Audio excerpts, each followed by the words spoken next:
তাহলে যেখানে যান আপনি সাধু সাজলেন, সাধু সেজে যদি সাধুর কর্ম না করেন তাহলে আপনি সাধু নয়। আজকাল তো আমাদের সমাজে নিরামিষ খাওয়া দিলেই সাধু, কসুর সাধু। নিরামিষ খেলেই সাধু হওয়া যায় না। যদি আমিত্ব অভিমান পরিত্যাগ যতদিন পর্যন্ত না হবে ততদিন পর্যন্ত তুমি মাছ মাংস পরিত্যাগ করলেও সাধু হতে পারোনি। যে মুখে ভগবানের প্রসাদ খাও ওই মুখে আর একজনকে অকথা বলে বকাবকি দাও কি করে গো? এই যে প্রসাদ নিবেদন করা প্রসাদ যখন পড়ে থাকে কুকুরে খায় না? খায় কি না? তো যে মানুষ প্রসাদ খাওয়ার পরে এই মুখ দিয়ে অকথ্য ভাষায় অন্যজনকে বকা দিয়ে আঘাত দিতে পারে, ওর প্রসাদ খাওয়ার কুকুরের প্রসাদ খাওয়া একই হয়। কথাটা কিন্তু কষ্ট পাবেন না কেউ, যারা প্রসাদ বুঝিয়েছেন কেউ কষ্ট পাবেন না, কারণ প্রসাদ জিনিসটা বড় টাফ ব্যাপার। একটা মানুষ 3টি জন্মের কথা মনে করতে পারে, 3টি জন্মের কথা বলে দিতে পারে প্রত্যেকটা মানুষ। যদি বলে কি করে? সনাতন ধর্ম হচ্ছে জন্মান্তরবাদ। পৃথিবীতে অন্য ধর্মে মানে কিনা আমি জানি না, যদি না মানে তা না মানবে, ওটা আমাদের দেখার দরকার না। কিন্তু সনাতন ধর্ম জন্মান্তরবাদ আছে কি না? জন্মিলে মৃত্যু, আবার মৃত্যু অনুপাতে কর্ম অনুপাতে আবার জন্ম, প্রমেশন আবার ডিমিশন, প্রমেশনও হতে পারে আবার ডিমিশনও হতে পারে। এটা তোমার কর্মের উপরে। সনাতন ধর্মটাই হচ্ছে কর্মের দ্বারা। যার কর্ম নাই তার কোনো ধর্ম নাই। ধর্মে কর্মেই তোমাকে ধর্মটা পাইয়ে দিবে। তাহলে যেখানে যান আপনি সাধু সাজলেন, সাধু সেজে যদি সাধুর কর্ম না করেন তাহলে আপনি সাধু নয়। কি বাবা? আজকাল তো আমাদের সমাজে নিরামিষ খাওয়া দিলেই সাধু। হ্যাঁ, নিরামিষ খাওয়া দিলেই সাধু না? কসুর সাধু। নিরামিষ খেলেই সাধু হওয়া যায় না। যদি আমিত্ব অভিমান পরিত্যাগ যতদিন পর্যন্ত না হবে ততদিন পর্যন্ত তুমি মাছ মাংস পরিত্যাগ করলেও সাধু হতে পারোনি। আগে অভিমান পরিত্যাগ করো, আগে ক্রোধটাকে পরিত্যাগ করো, আগে সবাইকে সম্মান দিতে শেখো, সবাইকে ভালোবাসতে শেখো, তাহলে তোমার নিরামিষের প্রকাশ সঠিক হবে। আর যদি নিরামিষে খেলাম, পরের জমির আইলো কুবাইয়ে 2 খাপ বেরিয়ে নিজের জমির ভিতর নিলাম, হ্যাঁ আছে কি না? যে মুখে ভগবানের প্রসাদ খাও ওই মুখে আর একজনকে অকথা বলে বকাবকি দাও কি করে গো? কি? যে মুখে প্রসাদ খাচ্ছ, যদি তুমি প্রসাদই খাও, এই যে প্রসাদ নিবেদন করা প্রসাদ যখন পড়ে থাকে কুকুরে খায় না? খায় কি না? তা যে মানুষ প্রসাদ খাওয়ার পরে এই মুখ দিয়ে অকথ্য ভাষায় অন্যজনকে বকা দিয়ে আঘাত দিতে পারে, ওর প্রসাদ খাওয়ার কুকুরের প্রসাদ খাওয়া একই হয়। রাগ করবেন না কিন্তু, কথাটা কিন্তু কষ্ট পাবেন না কেউ, যারা প্রসাদ বুঝিয়েছেন কেউ কষ্ট পাবেন না, কারণ প্রসাদ জিনিসটা বড় টাফ ব্যাপার। প্রসাদ কৃষ্ণ বড় দয়াময়, করিবারে জিহ্বা জয়, স্বর্ণামৃত দিল ভাই। সেই অন্নামৃত পাও, মুখে রাধা কৃষ্ণ গুণ গাও, প্রেমে ডাকো চৈতন্য নিতাই। কি বলছে? প্রসাদ পেলে তার মুখে কি হবে? কি হবে? প্রেমে ডাকো চৈতন্য নিতাই। কথাটা কিন্তু একটু ভালো করে বুঝে নিতে হবে। আবার কেউ প্রসাদ বুঝিয়ে কষ্ট পাবে না, আপনাদের বলছি না।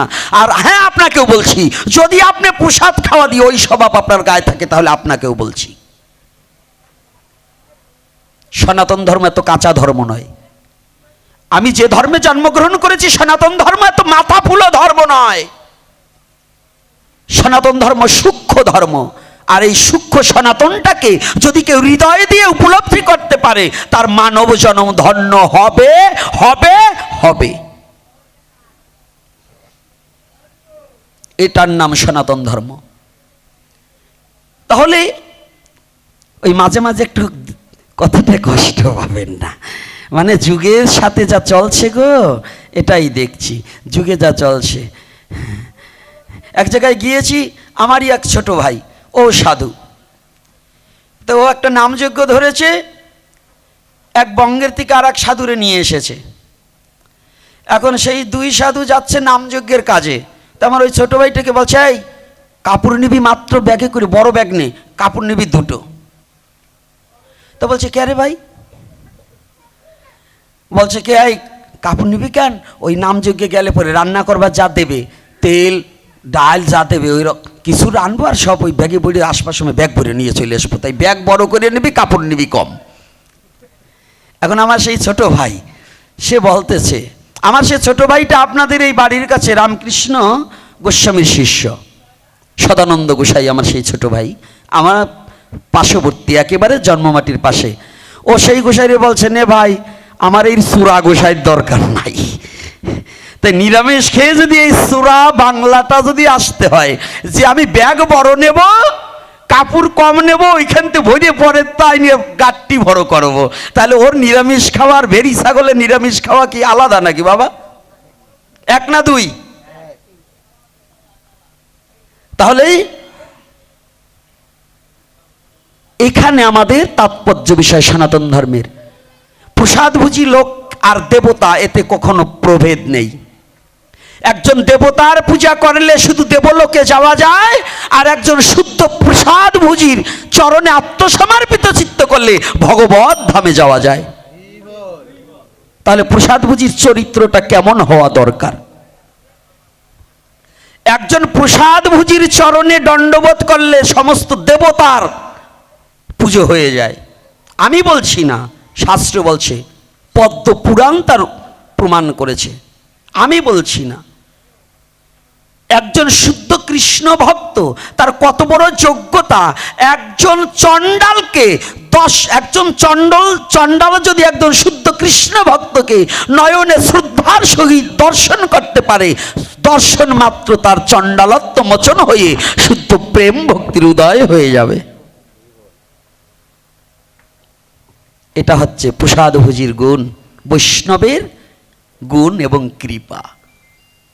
তাই আজ অদ্বৈত প্রভু কে আশীর্বাদ করে দিলেন, এদিকে শান্তিপুরে এসে অদ্বৈত প্রভু সেই জন্মগ্রহণ করেছে। কিন্তু অদ্বৈতের জন্মটা পরে বলবো, কারণ ওটা হচ্ছে অদ্বৈত সপ্তমীতে বলতে হয়। অদ্বৈতের জন্ম, অদ্বৈতের মায়ের নাম কি জানেন? নাভা দেবী। অদ্বৈতের মায়ের নাম হচ্ছে নাভা দেবী। যদি আবার কোনোদিন ঘুরতে ঘুরতে কোনোদিন যদি আপনাদের চরণধুলির দর্শন করা সৌভাগ্য হয়ে যায়, সেদিন অদ্বৈতের জন্মটা কিভাবে, অদ্বৈত কে এবং কেন আসছিলেন, অদ্বৈতের জন্মটা কি, তার মাতৃ ইচ্ছা কিভাবে পূর্ণ করেছিলেন। অদ্বৈতের মা নাভা দেবীও ছিলেন একজন সাধিকা। পিতামাতা সাধিকা না হলে একজন সন্তান, ভক্ত সন্তান জন্ম দেওয়া যায় না। যদি বলেন হ্যাঁ হিরণ্যকশ্যপ তো অসুর ছিল, তার ঘরে কেমনে প্রহ্লাদ হলো, যাইয়ে দেখেন তার মায়ের গতাগতি কি, তার মায়ের কত বড় সাধনা, তার মায়ের সাধনাটা কত বড়, একটু ভেবে দেখুন। আজকে কান্নাকাটি বন্ধ, অত কান্নাকাটি মায়া কান্না বন্ধ করে দিয়ে আজকে দুটো কথা বলবার গৌরহরি যা বলায় তাই বলে যায়। কেঁদেছেন, বহুত কেঁদেছেন, এই পদাবলীর দিন যত পারেন কাঁদবেন, কিন্তু সাবধান, কাঁদবেন দুঃখ মনে করে নয়, কৃষ্ণকে মনে করে। দুঃখ মনে করে নাই, কৃষ্ণকে মনে করে কাঁদুন। যত কাঁদতে ইচ্ছা হয় কৃষ্ণ বলে কাঁদুন, তাহলে জীবনে কিছু উপলব্ধি করার বিষয় হবে। তাই আজকে অদ্বৈত প্রভু কাঁদছে, জগতের অনাচার দর্শন করে কাঁদছে। দেখবেন যারা সাধু ব্যক্তি না, জগতের যখন দুর্যোগ দেখে তারা ভগবানের কাছে কেঁদে কেঁদে বলে, গোবিন্দ তুমি না জানো, তুমি না পারো, তুমি না দেখো বিশ্ব জগতের এমন কোনো কাজ নেই, তুমি কি পারো না এই জগতের জীবকে একটু শান্তি দিতে, তুমি কি পারো না এই জগতের জীবকে একটু মুক্তি দিতে। এটা যারা সাধু ব্যক্তি তারা। আর আমার মতো শয়তান যেগুলো, আমি ভাবি যে আমি বুঝি জগৎকে অনেক কিছু দিতে পারবো, কিন্তু আমি কিছু দিতে পারবো না। ভগবান ইচ্ছা শক্তির দ্বারা, ভগবান ইচ্ছা করলে জগতের সমস্ত অমঙ্গল তুলে নিয়ে জগৎ জীবকে শান্তি দিতে পারে কি না? রাধে রাধে। কি আজকে কি ক্ষুধা লাগছে নাকি আপনাদের এই উপবাস করে? সাউন্ড একটু কম কম হয়ে যায় কেন? একটু আগে আপনাদের আওয়াজের চোটে টিকা যায় না, আর যখন জিজ্ঞাসা করি তখন একেবারে ছাউন ক্ষীণ হয়ে যায়, মাঝে মাঝে একটু গরম হবেন। ঠান্ডা পড়ছে আস্তে আস্তে। তো এইবার দেখুন অদ্বৈত প্রভু কাঁদছে, প্রভু তুমি কবে আসবে? তুমি তো আমাকে আসতে বললে, তুমি কি আসবে না? তুমি কি আসবে না দয়াল? কবে আসবে? তো এই শান্তিপুরে গঙ্গার জলে নেমে প্রতিদিন দুটো তুলসী পত্র একটা ডুব দিয়ে তর্পণ সেরে ওই দুটো তুলসী পত্র ধরে ধরে দুটি চোখের জলে ভাসছে আর কাঁদছে, প্রভু তুমি কবে আসবে? কই তুমি তো এখনো এলে না, তুমি আমাকে পাঠিয়ে দিয়ে কবে তোমার দর্শন পাবো? কবে তোমার শ্রীচরণ দর্শন করে আমার তাপিতে পরাণ জুড়াইব? তুমি কবে আসবে প্রভু?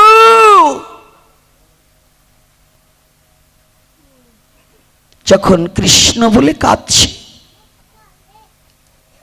আর ওই দুটি তুলসী পত্র চোখের জলে ভিজিয়ে দিয়ে হা কৃষ্ণ গোবিন্দ বলে ওই গঙ্গার জলে নিক্ষেপ করে দিচ্ছে, গঙ্গার জলে নিক্ষেপ করে দিচ্ছে। কিন্তু যখনই গঙ্গার জলে নিক্ষেপ করে দিয়েছে, হঠাৎ করে প্রতিদিন ওই তুলসী পত্র গঙ্গায় যখন নিক্ষেপ করে দেয়, প্রতিদিন তুলসী পত্র ভাটিতে চলে যায়। কিন্তু ঠিক আজকে যে দিনটা, এই ফাল্গুন মাসের এই দোল পূর্ণিমার দিনে মা শচী দেবী যখনই স্নান করতে গিয়েছে, কিন্তু স্নান করতে গিয়েছে মার বয়স হয়ে গেছে, মা বড় দুঃখী, মার অতীব দুঃখ, অতীব যন্ত্রণা, মায়ের বড় দুঃখ, যে দুঃখ কাউকে বলে বোঝানো যায় না। কেন বলে বোঝানো যায় না? মা শচী দেবীর 9টা কন্যা সন্তান জন্মেছিল, 9টা কন্যা সন্তান। শুধু নিমাইয়ার বিশ্বরূপ কিন্তু 2 ভাই নয়, মায়ের মোট 11টা সন্তান, তার মধ্যে 9টা কন্যা সন্তান। এই শচী দেবীর 9টা কন্যা সন্তান জন্মিবা মাত্রই হয়তো 2-1বার একটু কান্না করে পরেই মারা যায়। তো যে মায়ের 9টা সন্তান মারা যায়, সে মা কি আশার আলো দেখতে পারে? এদিকে 9টা কন্যা সন্তান মারা গিয়েছে, ছিল বিশ্বরূপ, সেও মাকে রেখে সন্ন্যাস ধর্ম নিয়ে চলে গিয়েছে। মা বড় দুঃখী, মা বড় একাকিনী, মায়ের মুখে কোনো হাসি নেই। শুধু শচীর মা নয়, এই জগতের কোনো মায়েরই এরকম অবস্থা হলে হাসি থাকতে পারে না। তো যখন এই তুলসী পাতা প্রতিদিন ভাটিতে চলে যায়, আজকে তুলসী পাতা দেওয়ার সাথে সাথেই এই দোল পূর্ণিমার দিনে আজকে তুলসী পাতা উজানের দিক ধাবিত হয়েছে। যখনই ধাবিত হয়েছে, অদ্বৈত মনের আনন্দে আনন্দে কেঁদে উঠেছে, প্রভু আজ বুঝতে পেরেছি তোমার আসার সময় হয়েছে, আমি জানতে পেরেছি তুমি আসবে।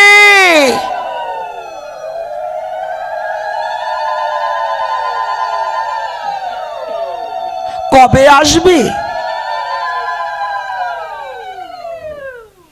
তুলসীর পাতা উজানের দিক ধাবিত হয়ে যাচ্ছে, আর অদ্বৈত প্রভু করজোরে চোখের জলে ভাসতে ভাসতে ওই তুলসীর পাতা যেদিকে যায়, অদ্বৈত আমার রওনা দিয়েছে সেদিকে আমি দেখব কোথায় গিয়ে ঠেকে। এদিকে প্রাচীন মায়াপুরে, মায়াপুর কিন্তু দুটো, নবদ্বীপের মধ্যে মায়াপুর, আর একটাই যে এপার মেয়াপুর থেকে মায়াপুর, যেটা এখন বর্তমান ইস্কন মন্দির, ওটা কিন্তু অরিজিনাল মায়াপুর নয়, ওটার নাম ছিল মিয়াপুর। সেই মিয়াপুরকে পরবর্তীতে মায়াপুর হয়েছে। আর মহাপ্রভু যে মায়াপুরে এসেছিলেন সেটা হচ্ছে নবদ্বীপের মধ্যে প্রাচীন মায়াপুরে, এটার নাম হচ্ছে মায়াপুর। যারা মায়াপুরে গিয়েছেন, নবদ্বীপ পরিক্রমায় গিয়েছেন, গৌর লীলা না দর্শন করলে বোঝা যাবে না যে কোনটা সঠিক কোনটা বেঠিক। আর বিশেষ করে ধামে তো এখন চোরের বসতি বেশি, ওরা যেখানে যেটা তৈরি করছে বলছে এটাই আসল। টাকার জন্য যেটাকে আপনাকে টেনে নিতে পারলেই 10 টাকা নিতে পারবে, প্রণাম করলেই 10 টাকা দাও, দক্ষিণা দাও, এই 10 টাকার লোভে ওদের মিথ্যা কথা বলতে বাজে না। তো এইরকম একটা পরিস্থিতি। তো তৎকালীন সময় ওই নবদ্বীপের প্রাচীন মায়াপুরের ঘাটে মা শচী দেবী স্নান করতে নেমেছে ব্রহ্ম মুহূর্তের পরবর্তীতেই। আমাদের সনাতন ধর্মে স্নান করার নিয়ম কিন্তু ব্রহ্ম মুহূর্ত আমাদের প্রত্যেকেরই, কিন্তু শারীরিক অক্ষমতার কারণে অনেক সময় আমরা পারি না। কিন্তু আমাদের নিয়মটা হচ্ছে কিবা নারী কিবা পুরুষ স্নান না করে কোনো কিছু গ্রহণ করা উচিত নয়।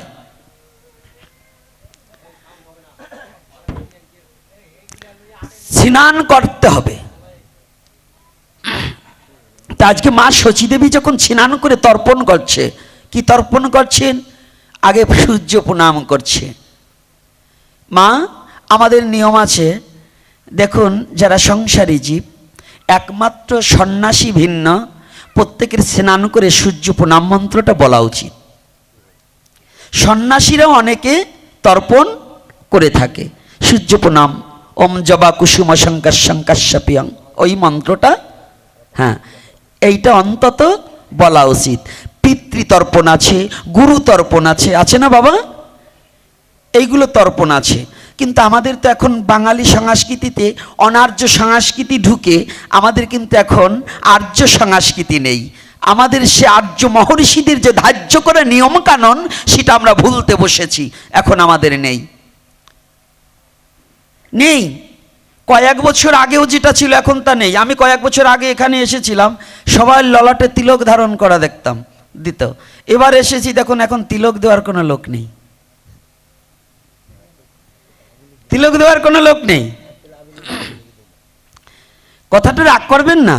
ওই যে আমার মণিমোহন বাবাজি ছিল তখন, আমি অনেক লোক যারা ছিল তারা প্রাচীন অনেক হারিয়ে গেছে।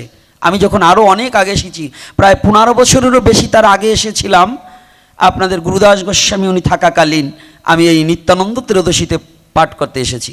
15 বছর হয়ে গেছে না? তখন এসেছিলাম। তখনের যে এই এলাকাটায় যতটা ভক্ত কম ছিল কিন্তু ভক্তিটা বেশি ছিল। আমি নিজে, ওই একটা মা ছিল, বুড়া মা, পারে না, তারপরেও কত ভগবানের প্রতি কত আত্মনির্ভরশীলতা। আর এখন আমাদের ভক্ত বেশি হয়েছে কিন্তু ভক্তিটা কমে গেছে। ভক্ত বাড়ছে কিন্তু ভক্তি কমে গেছে। এটা নয়, আমাদের ভক্তর সাথে সাথে ভক্তিটাও একটু জাগ্রত করতে হবে। কথাটা খেয়াল করতে হবে। লীলার ছলে, লীলার পাশাপাশি দু একটা কথা না বললে চলবে না। কারণ যদি আমি কিছু না বলি এভাবেই চলবে। অনেক পাঠক বলতে চায় না, ভাবে যদি আগামী বছর না আনে, আর আমার কথা ওখানে নয়। যদি ভাগবতের মধ্য দিয়ে জীবের চরিত্র পরিবর্তন না হয়, ওই ভাগবত দিয়ে কোনো লাভ নেই, লাভ নেই। এই কীর্তন দিবেন কি করার জন্য?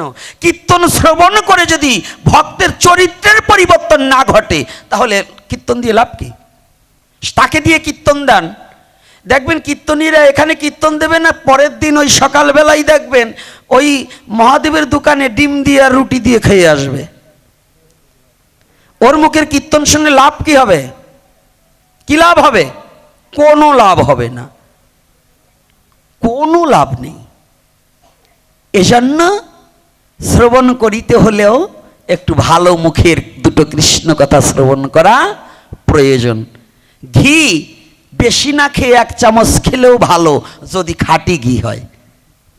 হ্যাঁ, এজন্য কৃষ্ণ কথা শ্রবণ করতে হবে সেই ব্যক্তির বদন হইতে যিনি ভগবানকে ভালোবাসে, যার বদনে অখাদ্য কুখাদ্য একটু কম যায়। রাধে রাধে। কষ্ট পাচ্ছেন তা না তো? জয় নিতাই গৌর হরি বল।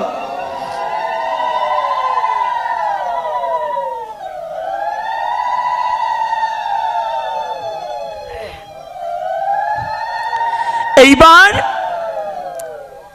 শচীমা জলে নেমেছে, নাভিপদ্ম জলে। মায়েরা ভালো করে জানুন, নাভিপদ্ম জলে। আমাদের আহ্নিক করার নিয়ম কি? জলে নেমেও কিন্তু আহ্নিক আছে, প্রার্থনা আছে, এগুলো নাভিপদ্ম জলে নেমে একটা ডুব মেরে, আগেই নয়, একটা ডুব দিয়ে নাভিপদ্ম জলে নেমে তারপরে তর্পণাদি ছাড়তে হয়। মা শচী দেবী যখন স্তব করছে আর চোখের জল পড়ছে দর দর করে, নারায়ণ, ব্রাহ্মণদের কুলদেবতা কিন্তু নারায়ণ, ব্রাহ্মণদের কুলদেবতা কে? নারায়ণ। এই ব্রাহ্মণের একটু চালাক,